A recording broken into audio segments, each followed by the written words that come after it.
Hi everyone, I'm here on the Right Question Institute website, rightquestion.org, and I'm going to be navigating to our remote learning resources page. So today I'll be showing you just one way that you can take the question formulation technique, or QFT, and do it online in the case that you are remote from your students right now. There's lots of tools for this, but today I'll be showing you Google Forms. So we actually have a Google Forms template we've created that you can use with students. This is really good if you don't have the chance to really video chat with your students and you need something that they can do on their own time. It does take the students individually through the QFT. They'll actually be using a pencil and paper to ask and work with their questions, and then at the end they'll upload a picture of their work. And as they go, they'll also be prompted with some questions that they can answer right in the form. So today is just really an overview to show you how to make your own Google Forms QFT from the template, how to edit it, send it to students, and then see their responses. In part 2 of this video, I'll get more into detail of what you might actually want to edit with the form.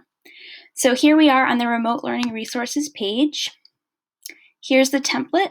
If you click into it, you'll find a link. Click there. It'll ask you to make a copy. That is so that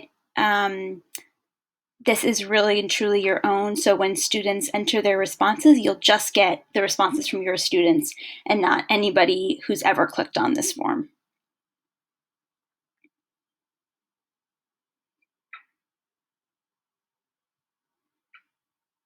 It'll ask you to restore file folders. This is the folder that is, so you'll click restore. This is the folder that is automatically generated in your Google Drive that will collect the pictures of student questions that I mentioned earlier.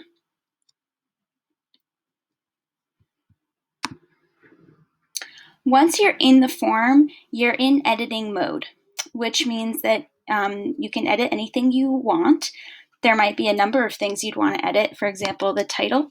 So you could call it QFT activity or whatever it is you wanted your students to see.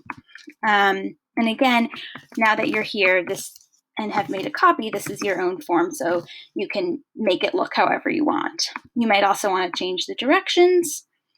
And there's lots of functions you can do to add questions, delete questions, add instructions.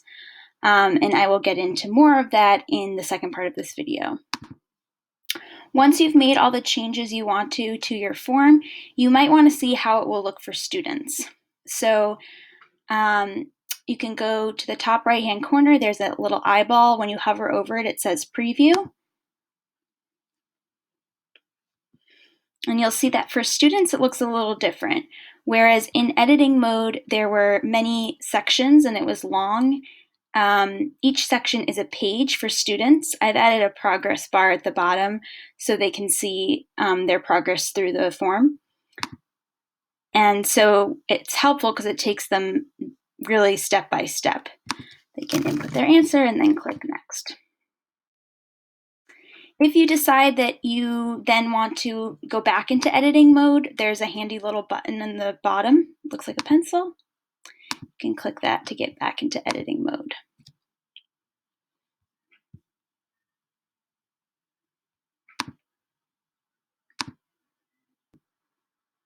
Once you've made all the changes you want, you've clicked preview to see how it will look for students, and you're ready to send it to them, you can do that by clicking this button in the top right-hand corner.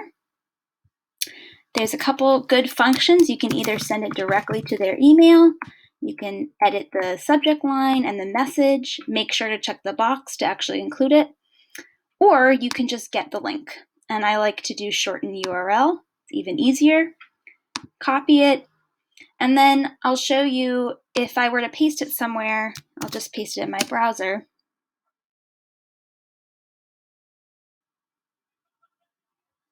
It shows up in responding mode. so they won't be able to edit the questions. They'll just go right in and make their responses. If instead you'd like to send it to a co-teacher or colleague and so that they can edit it, so you want to send it to them in editing mode, that's a different button. You can go to send again, and that would be this one, add collaborators. So you can either just send it directly to their email again, or you can go into change and make sure it says anyone with the link can access, no sign-in required. Save the changes. And then this link at the top will be different from the one that you sent to students. If I copy and paste it,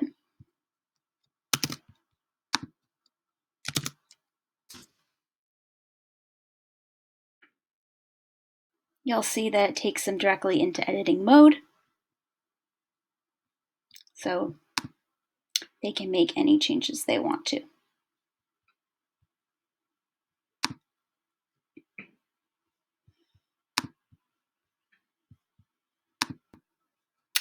Finally, once you've sent this form to students, you'll be able to see their responses.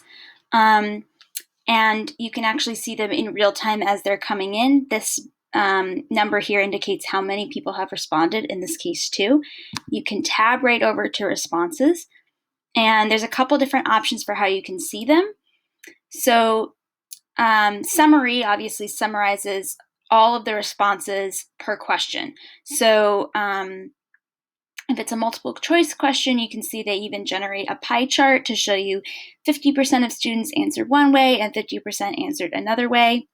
If you scroll all the way down to where students uploaded a picture of their work, you can click View Folder, and this will show you that folder that automatically generated in your Google Drive when you clicked Restore Folders. And you can see here that there's a couple of pictures of student work that was uploaded. Other ways you can see responses, you can do it per question, and it'll list all the responses for each question. So you can use this drop-down bar. Maybe you just want to see their priority questions.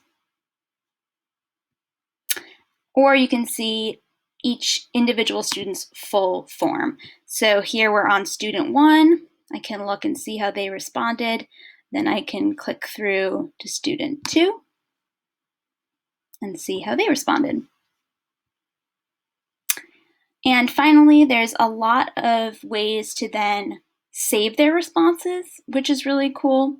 So this button right here actually automatically populates a Google Sheets with their responses.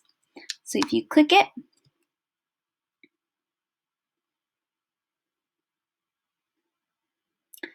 you'll see it makes a column for each question.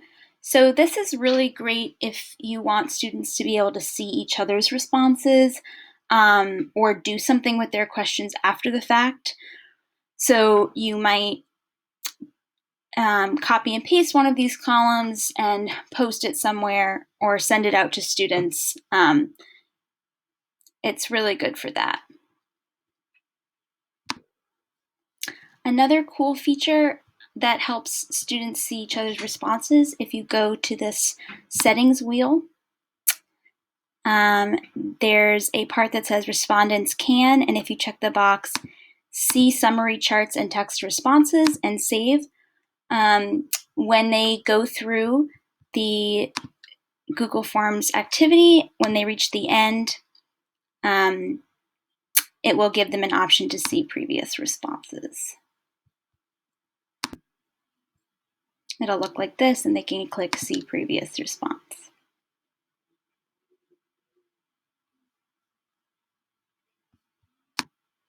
Finally, your other options are in this these 3 dots. You can download all the responses as a CSV file, you can print the responses, or you could delete them all if you wanted to just use this form again. All right, thank you so much for watching this video. Stay tuned for the follow-up guide, which will give you a little more detail about what you might want to edit in the form. Thanks so much.